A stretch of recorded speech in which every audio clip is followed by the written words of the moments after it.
Televidentes, gracias por acompañarnos nuevamente en esta propuesta Camino a Carondelet de la televisión pública y los medios públicos, que también a través de la propuesta gráfica y de la web de El Telégrafo estamos compartiendo con todos ustedes para que conozcamos a los candidatos presidenciales. Como siempre me acompaña ahora María Paz Gervis en esta mesa de trabajo. María Paz, bienvenida.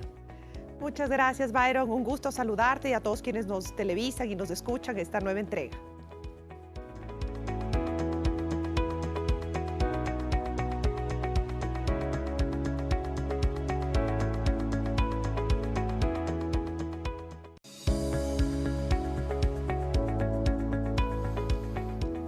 Tenemos el gusto de compartir ahora con el candidato Paul Carrasco, de Cuenca. Fue prefecto de la SOA y ahora está en la carrera a Carondelet por Juntos Podemos, un nuevo movimiento junto a su binomio presidencial, Frank Vargas Anda.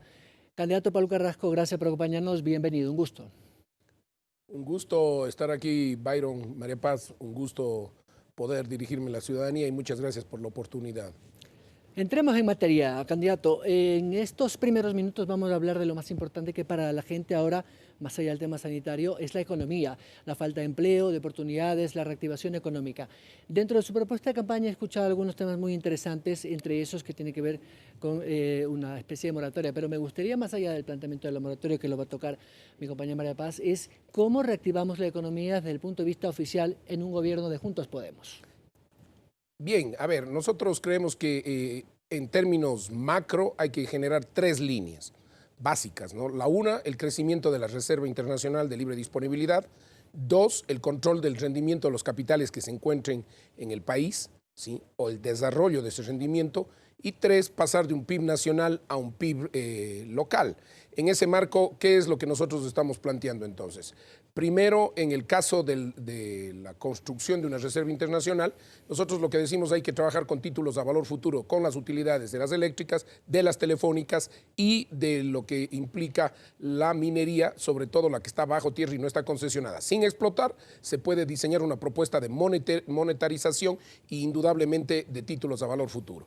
Eso por un lado, pero por otro lado, para crecer esa reserva, nosotros planteamos en el segundo punto, que es ya el fortalecimiento del rendimiento de los capitales, declarar a algunas zonas del país libre de circulación de capitales. ¿Qué implica esto? Que podamos traer dinero de afuera, que ingresen bancos del exterior también y que ese dinero de afuera ingrese sin pagar impuestos y a su salida también no pague impuestos, es decir, eliminación del ISD en estas zonas. ¿Y qué es lo que logramos? Que el rendimiento, el interés que tenga este capital se invierta o se impulsen negocios nuevos, negocios que han sido afectados por la pandemia y que también son necesarios recuperar en el marco de un plan de ordenamiento productivo. Entonces, esta libre circulación de capitales lo hace Panamá, lo hace Uruguay, lo hace Suiza, nosotros estamos planteando indudablemente con capitales lícitos. Y finalmente, el tercer punto es ir a un modelo de autonomía territorial. Donde se produce, se paga. Donde se paga, se invierte. Pero en el marco de un crecimiento del PIB territorial por provincia y por cantón. ¿Con qué objetivo? Dejar de depender del extractivismo y del petróleo y pasar a depender del impulso productivo de las cosas que se saben hacer en lo local y en lo provincial. Candidato, ahí hay dos temitas que me gustaría ahondar. El sector productivo exportador, que es el que más ha generado divisas en este año difícil, ha sido la exportación de banano con casi 3.000 millones de dólares. Le sigue el camarón igual con casi 2.800 millones de dólares y otra serie de productos agroexportables. Sin embargo, el petróleo ha descendido muchísimo. Seguimos con un petróleo por debajo de los $50 y eso no va a hacer que tenga usted mayores ingresos de ser gobierno. ¿Cómo va a impulsar ese crecimiento económico en función de potencializar nuestra oferta exportable, teniendo en cuenta que usted tendrá, de ser gobierno, repito, que darle el aval y poner en ejecución el acuerdo comercial con Estados Unidos, o no? A ver, es necesario entender la dinámica que estamos planteando. Es una nueva forma de ver el desarrollo productivo y económico del país. Esto implica, sí, un marco de medidas macroeconómicas, pero también ligadas a la microeconomía, que en el país nunca se lo ha hecho. ¿Qué es lo que planteamos entonces? Definir un ordenamiento de la producción en el país. Por ejemplo, entonces usted se ha referido al banano, por ejemplo.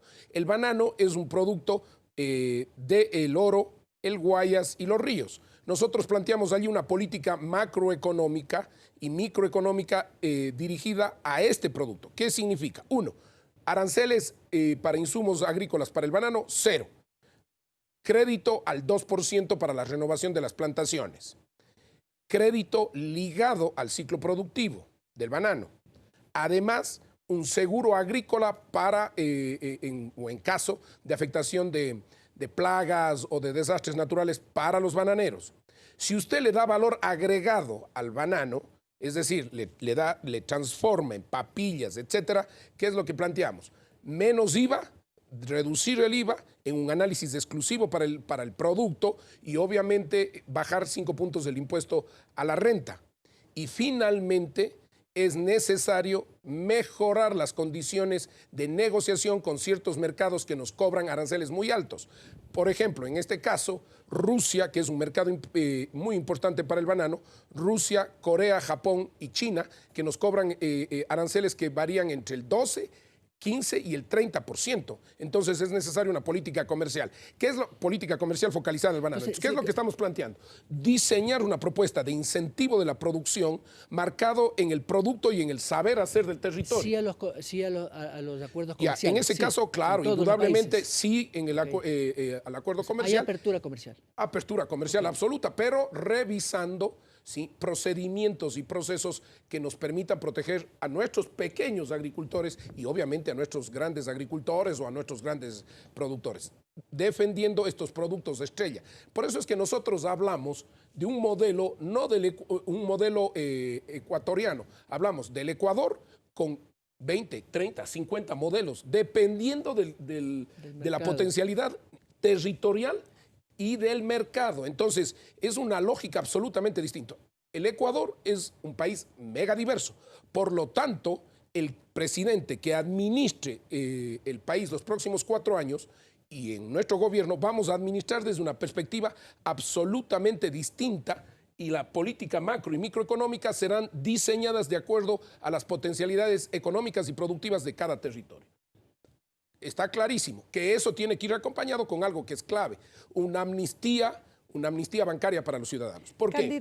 Candidato Carrasco, permítame por favor que justamente de las propuestas, ese elemento es algo que me llama particularmente la atención. Usted ha mencionado y anuncia en su plan de trabajo en varias ocasiones este tema de la amnistía bancaria. Yo me pregunto, en el marco constitucional vigente, ¿cómo? En mi humilde opinión y entender, eso suena ciertamente confiscatorio. Y le recuerdo que lo confiscatorio pone en riesgo tanto a la banca como a las cooperativas. No, no suena confiscatorio, o sea, hay que explicar bien la propuesta, tal vez. Por favor. A ver, el tema es el siguiente. Primero, la ley, y usted conoce, la ley dice que toda persona que tiene un endeudamiento con la banca pública o la banca privada, luego de 90 días, el banco asume la pérdida en su proceso contable. Así sucede. Este rato, María Paz, para que usted conozca, hay 1.027 millones de dólares que están vencidos y que los bancos han asumido esa pérdida. Nosotros, claro, la ley también dice que el momento que asume el banco esa pérdida, el deudor pasa, el ciudadano pasa a la central de riesgos o al buró de crédito. Nosotros decimos muy bien, si esos ciudadanos, y sigue aumentando porque todo el mundo está ahogado en deudas, hagamos una cosa, que no pierdan solo los bancos, pero que tampoco se les ahogue a los ciudadanos. Entonces lleguemos a un acuerdo para que generemos desde el fondo de reserva, un fondo de garantía para que los ciudadanos puedan, con el Estado, ¿sí?, zafando la responsabilidad o delegando la responsabilidad de la banca pública y privada al Estado central, reestructuremos la deuda a 10 años y al 1%. Por lo tanto, no es confiscatorio. Lo que estamos haciendo es más bien salvar a los ciudadanos. Y yo hago la pregunta. En el 99 se hizo un salvataje a los bancos y nos confiscaron los recursos a los ciudadanos. Hoy lo único que estamos planteando es la posibilidad de constituir un fondo de garantía, y ya voy a explicar otra alternativa para hacerlo. ¿Sí? Un fondo de garantía para salvar a los ciudadanos, no perdonándoles las deudas, pero sí dándoles un respiro a 10 años y con un interés más bajo. Ahí está la amnistía, ¿no? Porque normalmente pagan entre 8, 12, 15%. para los emprendimientos. Entonces lo que hacemos es le bajamos para que pueda respirar y lógicamente impulsar nuevamente su negocio. ¿Con quién? Con los mismos bancos. Claro, permítame, este es un tema que, porque la palabra amnistía y en la banca privada genera, quizás no es la palabra más adecuada, y creo que hay que, le sugiero con todo respeto que habría que explicarlo mucho más, pero lamentablemente por tema de tiempo, yo tengo otra pregunta que no puedo dejar de ir, y es el tema del contrato juvenil, que usted sugiere un mecanismo de contratación, y corríjame por favor, para gente entre 20 y 30 años garantizar el contrato.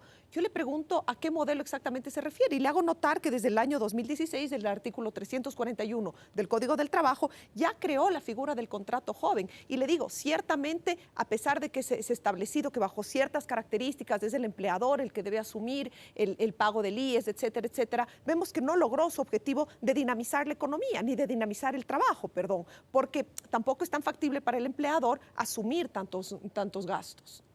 No, yo veo que no conoce nuestra propuesta, con todo el respeto, sí, y con todo el cariño, María Paz, pero está con mala información, no le hicimos llegar la información correcta entonces. A ver, el punto es el siguiente. Primero, a mí me parece que está perfectamente explicada, es decir, la propuesta es que el Estado asuma, sí, una reestructuración de las deudas a 10 años, a un 1% de interés. Y luego, en el tema del trabajo con los jóvenes, nosotros no estamos hablando del contrato con los jóvenes, nosotros estamos hablando de un salario, de la recuperación de puestos de trabajo a través de un salario subsidiado para las empresas, para los jóvenes que han perdido el trabajo, que es absolutamente distinto. Es decir, este momento, los emprendimientos, la mediana, la gran empresa y la pequeña empresa no tiene recursos para mejorar su productividad y tampoco puede contratar personal, pero a lo mejor sí lo requiere. Por lo tanto, nosotros decimos, ¿qué pasa si el Estado subsidia ese salario por un año de jóvenes de 20 a 30 años, que son los más afectados, subsidia ese salario para la empresa? Le ayudamos al joven a que tenga trabajo. La empresa, ¿sí? La empresa lo que hace es baja sus costos de producción, tiene mano de obra calificada, subsidiada por el Estado. ¿Con qué condición? De que en un año, en el mismo esquema del contrato, solo que asume el subsidio a la empresa el Estado. ¿Con qué objetivo? De que un año, si la empresa y el emprendimiento mejoró sus condiciones, contrate al mismo personal que en un año le subsidió el Estado. ¿Cómo vamos a financiar? Permítame, justamente vamos a eso, porque puede ser que sea mi falta de comprensión, mis limitaciones propias, ¿no es cierto? Pero de hecho no hace falta el cariño porque no nos conocemos, pero como ciudadana puede ser que hayan muchos como yo que no entendemos. Entonces por eso es una buena idea que subsidie el Estado.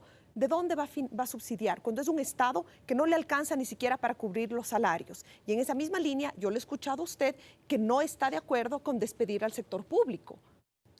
Bueno, primero usted es una persona muy inteligente y ese no es el afán, pero sí el tema de la información, ¿no? Y el manejar. Espero de todas maneras haberle aclarado cuál es nuestra misión. No es el tema del contrato, sí es el tema del salario. ¿Cómo vamos a generar un modelo de financiamiento de estas dos líneas que estamos planteando? Uno, de hecho, es necesario entrar en un proceso de moratoria de la deuda externa. A ver, normalmente en cada año se destinan alrededor de 4.000 millones de dólares para el pago de la deuda externa. Nosotros decimos, entremos con los chinos haciendo un análisis o con el mismo Fondo Monetario Internacional en una moratoria acordada de un año. Con esos 4.000 millones de dólares, de darse esta posibilidad de no pago de la deuda, con esos 4.000 millones de dólares podemos financiar el trabajo subsidiado y también, además de las líneas que planteé al principio, financiar un fondo de reserva de garantía para la amnistía bancaria ciudadana. Al no pagar la deuda, al no pagar la deuda externa. Ahora, es necesario también aclarar que tanto el Fondo Monetario Internacional como el Banco Mundial tienen un programa de 192.000 millones de dólares para emergencias. El Ecuador no lo ha asumido, no sé por qué. Nosotros podemos intentar asumir un proceso de crédito no reembolsable. Nosotros hacemos el cálculo que podríamos más o menos requerir 12.000 millones de dólares al Banco Mundial para, en esa lógica, o llegamos a un acuerdo en la moratoria a la deuda externa o tenemos esos fondos para financiar nuestros programas. El punto está fundamentalmente en cómo logramos, para sostener además la dolarización, cómo logramos bajar los costos de producción y cómo le damos liquidez al país. Ha dicho usted que no va a pagar la deuda externa. Entonces los acuerdos con el Fondo Monetario Internacional quedarán, no sé, en el aire. Hay casi 20.000 millones de dólares con los tenedores de los bonos. Y justo en estos días el gobierno ha firmado otro acuerdo de cooperación, que también es un préstamo, con el Development Investment de Norteamérica, que es una especie de corporación financiera por 3.500 millones más. ¿Ese no es un mensaje negativo para los inversionistas o para quienes confían que Ecuador respeta los acuerdos firmados como Estado? Mire, yo lo que estoy convencido absolutamente es que cuando uno tiene una deuda en la casa, uno toma la plata que tiene, lo poco que tiene de recursos, va y paga la deuda en el banco o prioriza la alimentación y la educación y el bienestar de su familia. Las dos cosas. No, yo creo que prioriza, por lo menos le digo porque yo sí le puedo decir, Byron, soy pueblo, ¿sí? y he vivido endeudado y vivo con deudas, yo priorizo mi familia. En el caso nuestro, con esta visión nacionalista, nosotros decimos muy bien, las deudas se honran, indudablemente, pero para eso es necesario una visión anticíclica, no la de siempre, ¿sí? Ni la del pago, la del no pago, pero sí de una renegociación, y tampoco la del ortodoxo de subir impuestos a todo el mundo. Fíjese usted que estamos planteando un modelo absolutamente distinto. Por un lado, una renegociación acordada con el fondo, pero por otro lado estamos hablando de apertura de una política liberal con enfoque social, es decir, fíjese usted que estamos hablando de zonas de libre circulación de capitales, zonas de excepción tributaria por producto, es decir, bajar impuestos. Y luego estamos hablando de de apertura comercial para tratados. ¿Por qué? Porque la lógica es gastar menos en algunos temas, ¿sí? Mejorar la calidad del gasto, ¿en qué? En lograr subir la productividad del país para las exportaciones y a corto y mediano plazo tener mayores ingresos para el Estado para poder garantizar el pago de esa deuda. Entonces, es un modelo absolutamente distinto al que normalmente plantearía alguien de derecha o alguien de izquierda. Nosotros nos consideramos demócratas social nacionalistas. Eso implica, primero, el Ecuador para los ecuatorianos, indudablemente.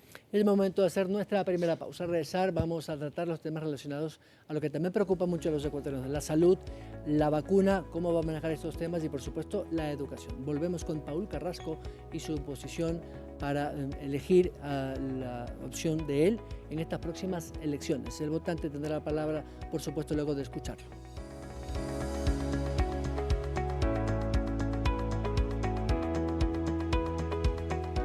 Estamos de vuelta con el candidato Paul Carrasco de Juntos Podemos para poder seguir revisando varios temas de interés. En este segmento vamos a asumir aquellas preocupaciones que tenemos la ciudadanía en materia de salud, en materia de educación y revisando un poco su oferta, su plan de trabajo. Inicio con una pregunta de salud. Salud que quizás es lo que hoy por hoy a los ecuatorianos y ecuatorianas nos tiene más preocupados, más allá de la coyuntura, es evidente una falencia en salud. Usted tiene un programa bastante interesante en que propone y nos habla de esta salud preventiva.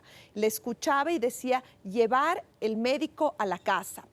Más allá de que es interesante, yo le recuerdo que ya se establecía que la salud en el Ecuador debía ser preventiva. Entonces, más allá de la ley, quiero saber cómo se va a implementar en la práctica con las dificultades presupuestarias que tenemos, con las dificultades que tenemos en el sector público, en contrato de médicos, médicas, que hemos visto con todos estos lamentables actos de corrupción en los últimos meses y en el último año con más fuerza. Por favor, cuéntenos un poco más.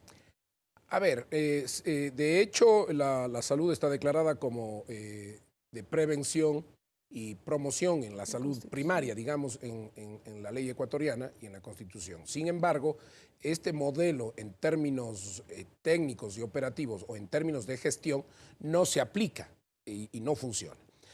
Primero, nosotros creemos que es necesario sacar la salud del Seguro Social, unificarla a del Ministerio de Salud y la del Ministerio de Bienestar Social o de Inclusión Social, que también hace salud con nutrición, etc. Y constituir un solo ente de administración. Y este tiene que estar constituido por un Consejo Nacional de Salud que esté conformado por médicos, por el gobierno central y por organizaciones sociales para construir la política pública de salud de manera adecuada y de forma participativa. Ahora bien, este modelo tiene que estar territorializado en los cantones En los cantones hay que generar los consejos cantonales de salud, también participativos, con delegados del gobierno, pero bajo el liderazgo del alcalde o la alcaldesa. ¿Con qué objetivo? Integrar a la salud el tema de riesgos, pero también fundamentalmente el tema de agua potable y saneamiento ambiental. Este Consejo de Salud tiene que dividir... ¿Desconcentrar? ¿Esto va a atravesar por modificaciones en las competencias? Efectivamente, es parte de un modelo absolutamente distinto de administración del Estado, radicalmente opuesto, porque nosotros pensamos que el problema no es seguir administrando, no es un tema de leyes, básicamente porque leyes hay en este país. No, pero también es un tema básicamente de reingeniería de procesos administrativos en el país. Entender la administración desde otra perspectiva, ¿sí? Y eliminar la duplicación de roles y funciones y en ese marco estructurar una propuesta territorial de integralidad en las acciones y obligar a los actores territoriales a ponerse metas en diferentes temas, como el de la salud, y coordinar entre sí, que es lo que no pasa. Este rato hay duplicación de roles y funciones, no hay planificación territorial, realmente no existe un norte en los territorios para mejorar las condiciones de desarrollo. Entonces, el Consejo Cantonal de Salud lo que tiene que hacer es dividir el territorio. En lo urbano hemos calculado por cada 5.000 habitantes y en lo rural por cada 3.000 habitantes. Estos territorios, estas unidades van a tener unas unidades de atención médica cercanas. Ojo, no se necesita contratar más médicos con lo que existe, incluso con lo que existe en la pandemia se puede estructurar un modelo distinto. Una unidad de atención médica cercana puede tener de 1 a 2 médicos y 2 enfermeras o 2 doctoras y 2 enfermeros. Entonces, pero la diferencia es que llevando esto al territorio, la salud a la casa, hay que ponerle tecnología. Nosotros desde hace 11 meses entendimos que el gran problema del sistema de salud es la congestión en las consultas. De cada 100, el 70% son consultas, por eso es que colapsa. Es decir, el problema está en que todo el mundo va a hacerse consultas y por eso le dicen en el seguro, en el ministerio, venga en 2, 3 meses. Entonces, lo que hay que hacer es descongestionar eso. ¿Qué hicimos? Constituimos un hospital para prevención y para promoción y consultas que se llama Juntos Hospital en Tiempo Real. ¿Y en dónde lo hicimos? Lo hicimos en Facebook. Entonces, usted ingresa directamente vía su Facebook, pone la dirección de Facebook del hospital, entra por Messenger y le contesta un community, le sigue un protocolo de preguntas y luego le pasa a un médico voluntario.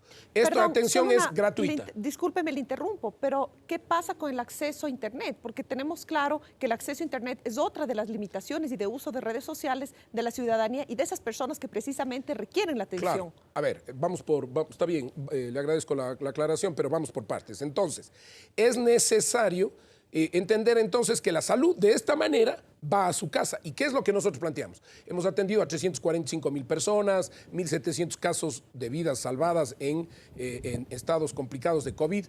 Entonces, si usted vive en un territorio, el tema es que antes de ingresar al tratamiento, usted puede ingresar vía red social a un sistema de prevención y promoción donde el médico de su área, de la unidad de atención médica cercana, le trata. Si es que en ese marco resulta que tiene que llevarle a un subcentro o a un centro de atención primaria, ahí le derivan al subcentro. Luego, si es que tienen que hospitalizarle, ingresa. Entonces, estamos trasladando de una manera eficiente el tema de la consulta. Ahora, el 30% del territorio no tiene cobertura de Internet, ¿sí?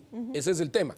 Y básicamente son zonas rurales. Entonces, por eso creamos la unidad de atención médica cercana. En un caso, en los centros donde hay Internet, en los centros urbanos y rurales donde usted tiene cobertura, el primer paso es el acceso vía Internet. Pero en el caso donde no hay Internet, estos centros están en el subcentro de salud o en el centro de atención primaria. Por decirle, en el Guayas existen 147 centros de atención primaria. Ahí están los 2 médicos y las 2 enfermeras. El momento que usted requiere, entonces ellos permanentemente están haciendo promoción. Esto es un modelo absolutamente socialdemócrata, ¿no? Sí, entonces, ellos sí tienen contacto donde no hay Internet, contacto directo con la población, ¿sí? Para poder trasladar, para poder hacer el tema de prevención, promoción y atención primaria. Ahora, esta propuesta tiene que estar reestructurada para que sea eficiente por 2 cosas. 1, tiene que haber un proceso de auditoría externo. No puede ser que, por ejemplo, en el caso del Seguro Social o del mismo ministerio, la auditoría sea interna. Es decir, son jueces y parte del proceso. Entonces, necesitamos sacar la auditoría y además yo preferiría que sea privado, ¿sí? Para que tenga independencia. Y por otro lado, vamos a generar unidades de control operativo, que también estén fuera del sector, en este caso el Ministerio de Salud. ¿Con qué objetivo? Para que hagan control. Primero, que tengan músculo económico. Tienen que ser absolutamente modelos de operación de economía mixta con el sector privado. ¿Para qué? Para que tengan músculo económico y puedan, primero, garantizar el pago permanente y al día de los sueldos. Segundo, para que garanticen el abastecimiento de medicina. Estoy hablando de que la medicina sigue siendo, y el modelo sigue siendo público y estatal, pero la operatividad, para que sea eficiente, nosotros planteamos que tenga un modelo mixto, público-privado, una asociación pública-privada que garantice medicinas, sueldos al día y fundamentalmente el control, ¿sí? El control de insumos para que estos permanezcan en los sitios y además en la cantidad adecuada y en el tiempo adecuado. Y finalmente, además planteamos que esta unidad mixta de control gane por persona sana. ¿Sí? Se le paga por personas sanas, no se le paga por enfermos. Pues. Es una lógica absolutamente distinta. Ningún candidato, María Paz, le va a plantear esto. Sí, es la verdad. Si ya más allá, ciudadanos, ustedes escogerán por las propuestas, porque yo no ando pidiendo el voto, yo creo que ustedes tienen que analizar las propuestas. Entonces, a estas unidades les vamos a pagar por sanos, y por lo tanto tiene que ser una unidad tan eficiente que mientras más sanos tenga, más recursos tendrá. Más enfermos, menos recursos. ¿Y cuántas vacunas propone entregar Pablo Carrasco en su gobierno? Si digo esto porque Pfizer ya ha negociado con Ecuador estos últimos días 4 millones de las mismas que vendrán entre marzo y abril. Seguramente las va a colocar el siguiente gobierno. Y se destinan millones de dólares. ¿De dónde va a salir el dinero y cómo va a ser usted esa entrega de vacunas? Yo quiero hablar con la verdad y la experiencia. Si alguien llega y dice que lo que está armando el gobierno es un desastre y que va a armar algo nuevo en términos del modelo de gestión de la entrega y de los contratos, le voy a decir que eso no es cierto. Y no porque esté haciéndolo bien, sino porque no va a poder. El conocer los sistemas internos de una administración, a un nuevo le corresponde un año. Yo fui prefecto, pues, 3 periodos. Sí, por eso se necesita experiencia. Entonces, lo que hay que hacer es llegar y definitivamente mantener el sistema que el ministro actual, sí, lo ha dejado armar. ¿Qué le parece bueno? Me parece que es necesario mejorarlo y ya voy a indicar en qué cosas, pero me parece que ya está establecido. Y entonces tratar de deshacer para volver a estructurar, ya tiene contratos y mecanismos y compromisos incluso en el modelo de distribución con la misma Pfizer. Entonces, entrar en un proceso de revisión de contratos es irresponsable. En pandemia, María Paz, Bayro, ciudadanos que nos ven, es irresponsable. Pero ¿qué es lo que deberíamos intentar hacer? No intentar, deberíamos hacer. En nuestro gobierno lo vamos a hacer. ¿Qué implica? Ampliemos la base para masificar la entrega de vacunas. Es decir, mientras más rápido tengamos las vacunas, mucho mejor. Y mientras mayores canales de distribución para universalizar el acceso, mucho mejor. Entonces, ¿qué planteamos? Que la empresa privada, bajo la certificación del Ministerio de Salud, pueda comprar e importar directamente vacunas con las mismas empresas. Seamos honestos, al final la salud en las transnacionales es un negocio. Y entonces, alguien que me diga que estas empresas, las transnacionales de la salud, no quieren vender la vacuna, claro que quieren vender. Entonces, démosle facilidad a la empresa privada para que las traiga. ¿Para quiénes? Para sus empleados y trabajadores. Y entonces, la empresa privada puede financiar mediante rol, ¿sí? Mediante el rol, las vacunas para trabajadores y empleados. Estamos hablando de que ahí, por ejemplo, en las 5 empresas más grandes, hablaríamos de alrededor de 200,000 trabajadores y empleados que pasarían a tener vacuna inmediatamente. Pero a más de otros. Le cuesta al ciudadano y debería ser gratis. Sí, pero lo que pasa es que podemos llegar, bueno, de hecho, tenemos que estar claros que la vacuna tarde o temprano va a tener un costo para los ciudadanos también, ¿sí? Si bien estoy de acuerdo en que el Estado tiene que garantizar, pero también tiene que garantizar el libre acceso. Está en la Constitución, sí, además. Sí, pero claro, además está en la Constitución la gratuidad de la salud. Pero también podemos dejar, ¿sí?, al libre acceso y a la libre decisión de los ciudadanos. Si yo tengo una empresa y mi jefe o el patrono quiere financiarme y me subsidia una parte de la vacuna y la otra parte me financia, yo pregunto, ¿está mal? ¿O le dejamos al ciudadano que decida? Entonces los trabajadores, los empleados, los servidores privados pueden acceder libremente a una vacuna bajo su decisión de si asumen o no el costo financiado.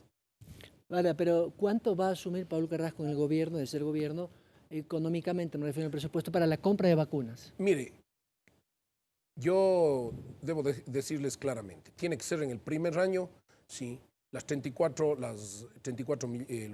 millones de dosis que necesitamos. Pero sí. ninguna... Va a ser muy complicado. Ningún farmacéutico le va a vender a Ecuador 34 millones. Sí, pero yo... Sí. Eso es un poco no demagógico. No, pero a ver, esa es la meta, pues.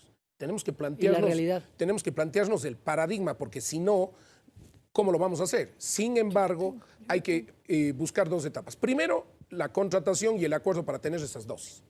Eso es lo primero, ¿sí?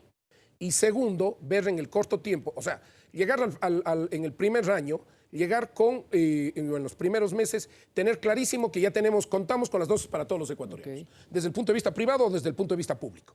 Pero además de eso, es necesario entrar entonces en un proceso de cronograma de distribución de esas dosis de manera... Es otra logística.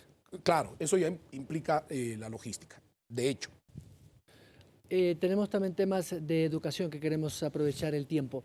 El modelo clásico de educación, y ahora con esta situación tan complicada que vive el país, millones de chicos y 4 millones de muchachos han dejado la educación según UNICEF y UNESCO en este último año. El acceso a Internet ha sido la limitación principal, pero ¿cuál va a ser ese modelo educativo que Pablo Carrasco podría plantear, por lo menos en los siguientes 6 meses a partir de junio de este año? La educación en el Ecuador debe tener dos temas claves. Primero, un enfoque de derechos, que a nosotros nos parece importantísimo, ¿sí? Y el otro es una reestructuración de la malla curricular en dos líneas, ¿sí? La una es dejar de estudiar por materias y pasar a estudiar por proyectos de acuerdo a la realidad local. El problema es que la educación no está contemplando el entorno donde los chicos se mueven. Entonces, si bien se necesita conocimientos universales, sin embargo, lo que pasa es que no conocemos qué actividades realmente pueden desarrollarse en el territorio. Entonces, estudiar en la educación básica y bachillerato por proyectos que aglutinen varias materias y que estén ligadas a la investigación y a la solución de actividades en el territorio y a la creatividad de su territorio. Pero por otro lado, el acceso a la tecnología, ¿sí? Hay que empezar, la pandemia nos ha demostrado que requerimos el acceso a la tecnología. Entonces, ¿cuál es la propuesta? Hay más o menos, se calcula 4,5 millones de estudiantes entre básica, bachillerato y educación superior. Nosotros decimos, un celular a cada chico y a los profesores. Alguien me puede decir, pero es necesario, pero si la pandemia nos ha demostrado que hay un gran porcentaje de chicos... ¿De dónde se va a financiar todo eso? Vamos a entrar en ese proceso. Ya le contesto a Bayro. Entonces, ¿qué es lo que nosotros planteamos? Que en el bachillerato, perdón, en el básico, los chicos puedan acceder, ¿sí? Los chicos puedan acceder al manejo y al conocimiento absoluto del celular y del manejo de redes, obviamente con las restricciones del caso, que tecnológicamente eso se puede hacer. En el bachillerato, lo que queremos es que los chicos, una vez que han manejado el celular, trabajen en el desarrollo de aplicaciones y plataformas para actividades locales. Es decir, que ya definan, manejan, conocen el Internet, conocen las redes, conocen el aparato, la tecnología, y eso les permite empezar a diseñar propuestas de mejoramiento de la calidad de vida de las actividades locales, productivas, históricas, culturales, etcétera, ¿sí? Ligado al territorio. Cuando pasan a la universidad, entran en un preuniversitario, en donde en los 6 meses se vincula o se estabiliza el conocimiento entre los de la zona rural, los de la zona urbana, entre los privados, los fiscales. Y los siguientes 6 meses, el Estado tiene que garantizar orientación vocacional. ¿Para qué? Para que en el marco del conocimiento de las realidades locales, el estudiante dice, bueno, yo quiero ser médico, perfecto, pero es deber del Estado decirle, puede ser médico, pero en nuestro modelo necesitamos o médicos generales o no hay coloproctólogos, que hay 22 creo en el país. Entonces necesitamos ir dándole posibilidad al chico de que cuando que escoja la carrera que le gusta, pero que también escoja una carrera que le pueda generar empleo luego o garantizarle una vida digna, ya sea de historia, antropología, etcétera, pero hay que buscarle en dónde puede, en su localidad, sin moverse de su localidad, puede generar recursos. Por ejemplo, soy ingeniero agropecuario, quiero ser ingeniero agropecuario, muy bien, el Estado le financia, pero especialícese, por decirle, en floricultura, porque el modelo macroeconómico, en el plan de ordenamiento productivo que tenemos, el Estado está impulsando el tema de floricultura, ¿sí? Y el gobierno local está creciendo en ese proceso. Y entonces usted va a tener trabajo en ese esquema si le especializamos en eso. O, por ejemplo, queremos convertirle a Guayaquil en la capital del Pacífico Sur en economía digital y transacciones comerciales, en cualquier moneda. Por lo tanto, entonces, es importante que si usted va a estudiar informática, se especialice en desarrollo de programas, pero con lógica de economía digital, comercial, etcétera. ¿Sí? Okay. Esa es la idea. ¿Cómo vamos a financiar lo de los celulares? Nosotros ya hicimos el cálculo, se requieren 120 millones de dólares. Pero, disculpen que me haya alargado, pero sí, son 120 millones, María Paz, que requerimos.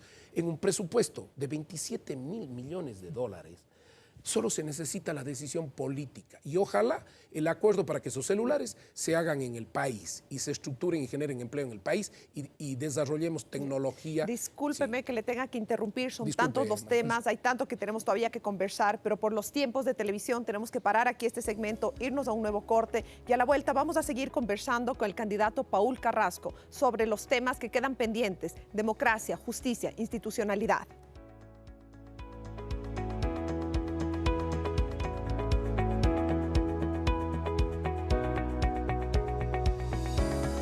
Continuamos con esta propuesta rumbo a Carondelet del candidato Paul Carrasco de Juntos Podemos. En este bloque, como ya lo adelantó María Paz, vamos a hablar de algunos temas de institucionalidad, corrupción, derechos y algunos temas relacionados con esto de la juridicidad del país, digamos, en el marco jurídico donde se va a mover el candidato y cuáles van a ser esas propuestas. Comienzo con corrupción, porque es un tema que, si bien ha sido algo que nos ha dado un rechazo y una repulsa ciudadana, está allí y lamentablemente se ha vuelto parte del convivir de los ciudadanos, de la opinión pública, del país en general. Pero más allá de las propuestas, ¿qué es lo que plantea Paul Carrasco para combatir la corrupción? Tenemos las leyes, hay la voluntad política, porque todos dicen que van a combatir la corrupción, pero del dicho al hecho, ¿qué hacer? Bien, creo que este también es un debate jurídico y que hay que tener claro los mecanismos jurídicos. A mí me parece que primero hay que hablar de la justicia en el tema de la corrupción. La justicia realmente está sometida a grupos de poder político y económico o a gobiernos de turno. Por lo tanto, ¿qué hacer? Liberar la justicia. Eso es clave. ¿No se descorreizó la justicia para usted? Porque se decía que Correa había puesto a los jueces. Pero es que se puede haber descorreizado, que no lo creo que lo lograron hacer, pero en cambio pasó a ser parte de otro sector. ¿Sí? Esa es la verdad. O sea, siempre hay el interés de sectores políticos de controlar. Y básicamente porque el proceso de selección de los jueces tiene influencia política, eso es real. Entonces, desde el Consejo de la Judicatura, nosotros, más allá de que se trate de mostrar que hay concursos, hay buenos jueces, nosotros decimos que hay que hacer, liberar la justicia. ¿Cómo hacerlo? Por lo menos en los casos de corrupción, y ahí viene el otro tema. Entonces, en los casos de corrupción, plantearnos jueces sin rostro. Ahora, ahí, María Paz, hay que hacer el análisis jurídico del tema, pero nosotros pensamos que vía consulta popular se puede llegar al acuerdo de que en los casos de corrupción y de robo de fondos públicos, vía consulta se legalice el tema de jueces sin rostro para que estos puedan ser, dejen de ser presionados, coimados, amenazados, porque la amenaza también es impresionante en el caso de la justicia hacia los jueces. ¿Y cómo pensamos que debería escogerse esos jueces sin rostro? Debería escogerse a través de los profesores de las facultades de jurisprudencia en el país. Que estos profesores, entren todos los profesores, que además fueron maestros de muchos de los jueces, esa es la verdad, ¿sí? O fueron compañeros en la academia. Entonces, el tema es que se sortee por una única vez, esos profesores pasen a ser jurados y escojan ellos a los jueces sin rostro y hagan el sorteo. Eso acompañado de tres cosas. que vamos a plantear en la misma consulta. Uno, aprobar la ley de extinción de dominio para obtener y regresarlo, poder quitarles a los corruptos los bienes, los recursos económicos, etcétera, la ley de extinción de dominio en consulta popular. Dos, cadena perpetua para los políticos que por elección popular que han sido electos por voto popular y se ha demostrado que se han llevado recursos del Estado y del sector público, que han robado en definitiva. Cadena perpetua. Y para los funcionarios públicos que han sido coimados y los privados que han coimado, la muerte civil, la pérdida de los derechos de ciudadanía de por vida. Yo creo que son cosas fuertes, pero que hay que definitivamente empezar a plantearlas. Y finalmente es necesario también construir una propuesta, que lo expresaba el otro día, y creo que es claro, de principios y valores. Hay que generar una campaña de principios y valores desde la escuela, pero también en las familias. Es importantísimo empezar a construir un ciudadano que actúe de forma correcta en su vida diaria. Porque la corrupción no solo está en el sector político o en el administrativo del Estado, sino está en la sociedad. Y entonces hay que construir con un modelo de principios y valores que empiezan en la familia, indudablemente. Sí, aquí a mí me llama la atención algunas cosas. Es decir, por un lado podemos señalar, una vez más diríamos una constituyente. Nuevamente, una vez más se diría que por esta única vez, por este mecanismo se reemplaza a los jueces y juezas. Yo podría decir, yo soy docente universitaria, yo podría decir que entonces los docentes universitarios, así por sorteo, como plantea usted, serían los más idóneos. Pero al fin del día no nos olvidemos que estos sesgos de corrupción derivan de un reflejo de ciertos valores y antivalores que también existen en la sociedad ecuatoriana. No es lo único que nos define, pero también existe. ¿Por qué garantizamos que quienes están en la docencia universitaria y que van a ser designados por sorteo, estos sí van a ser los más idóneos? A ver, primero, no es una constituyente lo que estoy planteando, ¿no? Es una consulta popular, nada más, ¿sí? Es para la reforma legal. No es una constituyente. Y luego no estoy de acuerdo en la constituyente porque un presidente necesita salir y dar, en nuestro gobierno creemos que lo que hay que hacer es dar soluciones rápidas.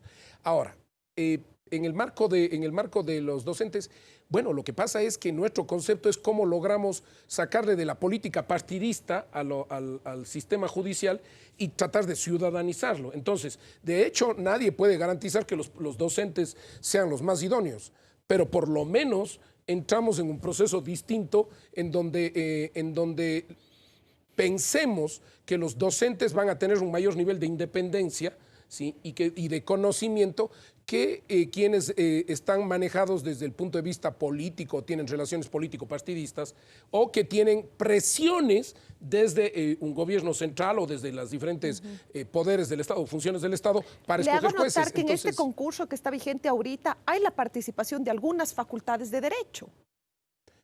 Pero le digo con toda la honestidad, mire, todo lo que viene del Consejo de Participación Ciudadana, primero, para mí no es participación. Luego, segundo, con toda la honestidad, si el Consejo de la Judicatura sí hace participar, nadie conoce cómo está el proceso, yo por lo menos, usted ha visto cómo se escogen a los, ¿sí? Y luego hay un concurso técnico, yo entiendo que bien elaborado, pero que es manejado al final. Quienes deciden son personas que pertenecen al Consejo de la Judicatura, que responden a un grupo que maneja el Consejo de la Judicatura, que tiene relaciones con el gobierno de turno o con los poderes del Estado. ¿Sí? Esa es la verdad. Entonces, si al final nosotros logramos, ¿sí?, pasar eso y tratar de ampliar el proceso de participación de una manera más transparente, que los ciudadanos vean y que además sea de alguna manera ciudadano, y desde las universidades con conocimiento técnico, me parece que es una propuesta más viable y más transparente. Sí, yo estoy justamente revisando la Constitución, me olvidé la física y con la dificultad de ver en el celular, entonces por eso me ve aquí, porque en la Constitución, a partir de 2018, de 2008, perdón, la muerte civil ya consta en nuestra Constitución. Sí, pero no... ¿Qué es lo innovador de lo que se plantea? Pero no se aplica, pues. Sí, el tema es... ¿Y por qué ahora sí se va a aplicar? El tema es que porque los ciudadanos estamos involucrándoles a los ciudadanos, ¿no? Y en ese marco la muerte civil tiene que ser exclusivamente diseñada para funcionarios y mandos medios. Mire, con experiencia le digo, Yo tuve un problema, por ejemplo, les voy a comentar. Yo tuve un problema con respecto a un tractor cuando yo administré. Yo fui prefecto de la SUAY durante 14 años y 2 años consejero provincial. Yo tuve un problema, ¿sí? El tema es que un tractor hizo una actividad que al final fue inadecuada y supuestamente afectó por $800. Fui juzgado y por eso me iba a ir preso 8 años, ¿sí? Yo le hago la pregunta, hay 450 tractores en la prefectura. ¿Usted cree que el prefecto puede manejar eso? ¿Tiene responsabilidad sobre un tractor que se mueve de un lado al otro? No la tiene, pues, ¿sí? Entonces, en ese marco, los mandos medios muchas veces son los que manejan, mire, manejan más a veces que el mismo que está a la cabeza. Entonces, por eso es que es necesario, ¿sí?, tener una figura jurídica que directamente involucre no solo al presidente, que tiene que dar el ejemplo, sino a ciertos mandos de la función pública que deben estar clarísimos que hay un marco jurídico y reglamentado que les afecta a ellos directamente, más allá del marco general, y que les sanciona a ellos directamente. Yo estoy de acuerdo con usted, sin embargo, que usted es una figura jurídica. Yo insisto que la figura jurídica ya existe. No digo que sea eficiente, no cuestiono que sea necesaria, pero sí, por eso estoy aquí, porque yo soy muy mala para los números. Es el artículo 233, el tercer inciso. Le recomiendo que lo revise, porque ahí plantea justamente que es que toda ciudadano, funcionario público que sea sancionado con sentencia ejecutoriada por peculado, por enriquecimiento ilícito, será sancionado con la muerte civil. Con lo cual, no encuentro lo novedoso de su propuesta.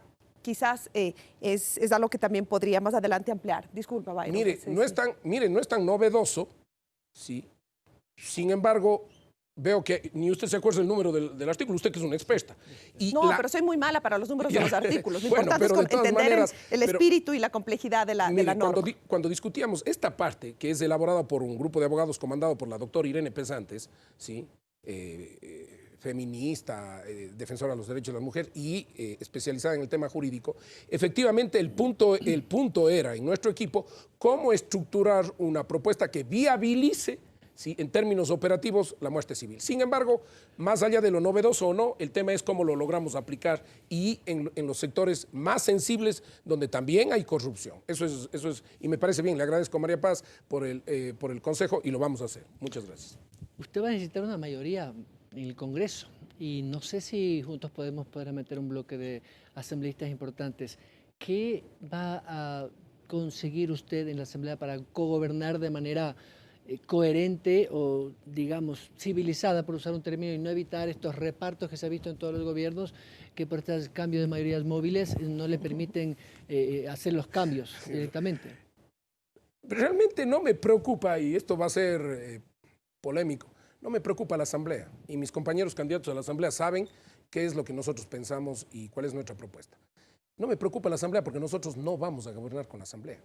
Y peor aún, vamos a entrar en el proceso de negociación y reparto para conseguir los votos. Nosotros vamos a estructurar un modelo que por primera vez va a funcionar en el país. Es el modelo de gestión pública deliberativa.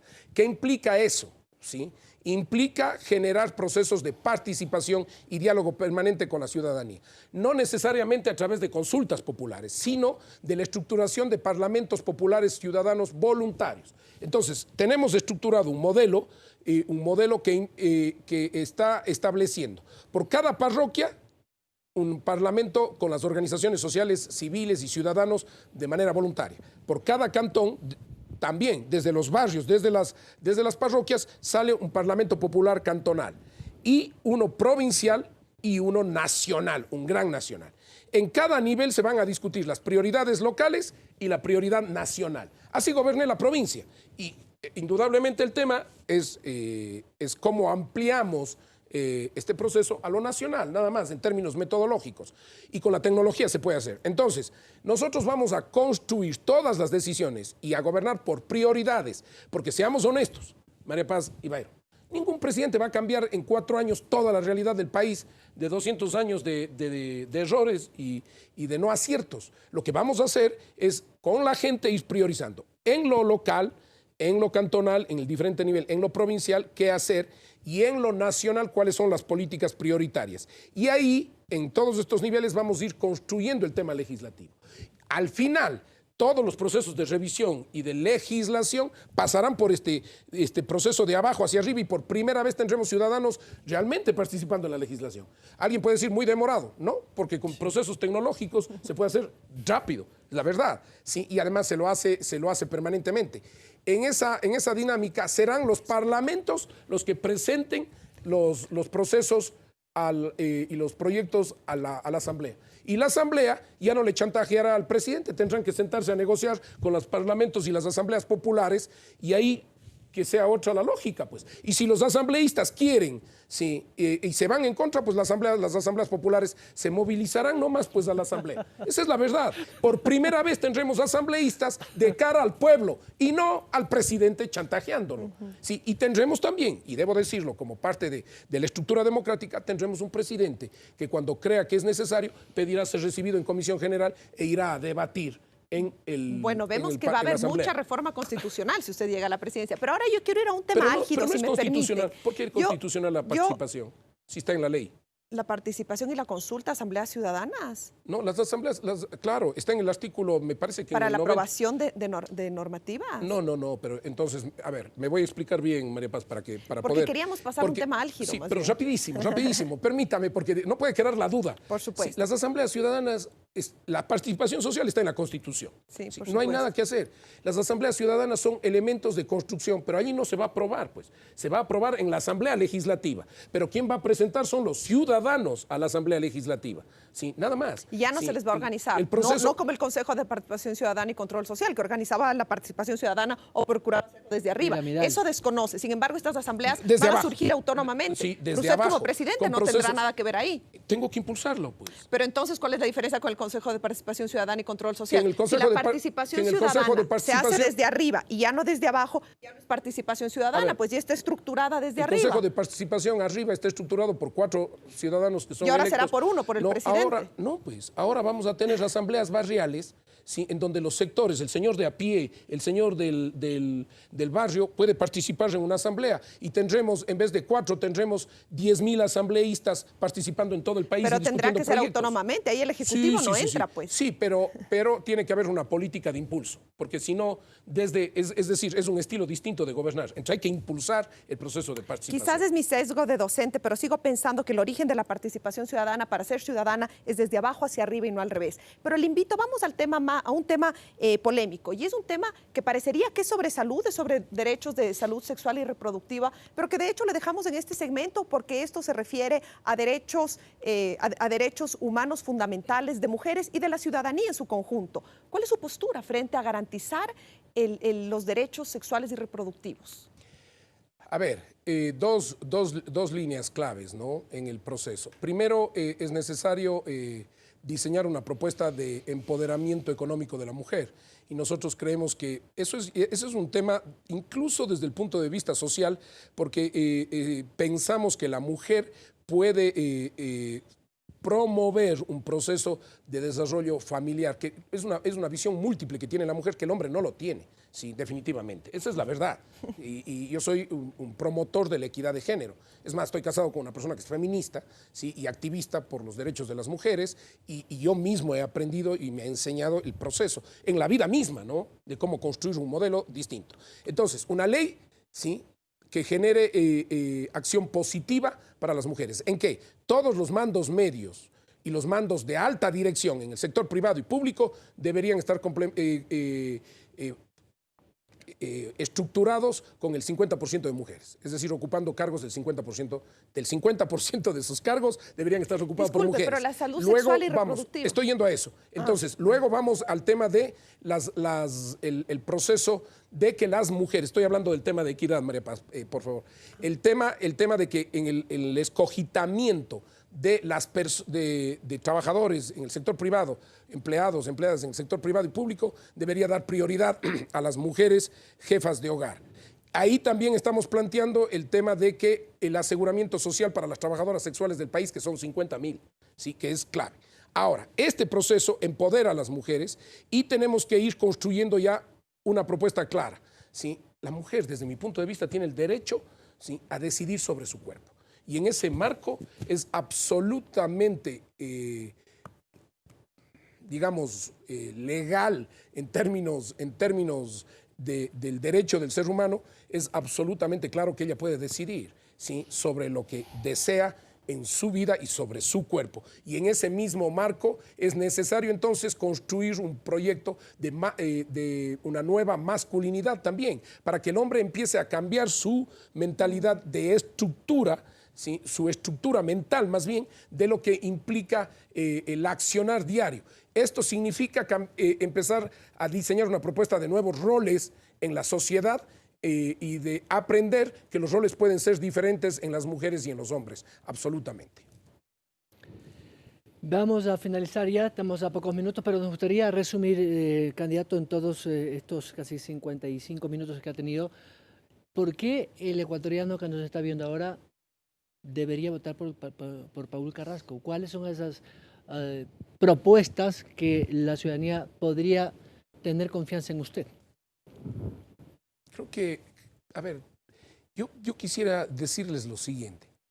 Todo el mundo en esta etapa les pide el voto, los candidatos. Y todos hablan de yo soy el mejor, nosotros vamos a cambiar, nosotros vamos a arreglar el país, y ese yoísmo, ¿sí? Nosotros decimos, como Juntos Podemos, a ver, no les pedimos el voto, escojan la propuesta, analicen. Vean qué propuestas son viables, qué propuestas no son viables. Aquí yo agradezco por la posibilidad de debatir y reflexionar si nuestras propuestas son o no viables, ¿sí? Si es que realmente son fáciles de ejecutar o van a ser complicadas. Pero en esa línea ustedes deben decidir eso. ¿Cuál es la mejor propuesta? Y si escogen las mejores propuestas, yo estoy convencido bueno, que vamos a estar allí, ¿sí? Y luego, si escogen a esa propuesta, a lo mejor van a escogernos a nosotros, ya como movimiento. De ahí, con ustedes y esas propuestas, tendremos que llegar a un gobierno y en nuestro gobierno aplicarlas en el marco de lo que se ha conversado aquí, en el marco ya de la viabilidad, de la realidad que nos deje el Estado como tal. Es decir, el comparar si es que tenemos o no tenemos posibilidad de algunas cosas viabilizarlas. Ustedes escogen, nosotros no. Escojan la propuesta. Si allí calzamos, votarán por nosotros. Muchas gracias, candidato Paul Carrasco. Muchas gracias. Muchísimas gracias. Una entrega más y nos seguiremos viendo en los próximos días con los distintos candidatos. Muchísimas gracias, candidato, por el espacio. Byron. Gracias, María Paz. Los esperamos, como siempre, en una nueva oportunidad, usted ya sabe, en la televisión pública. Gracias por acompañarnos.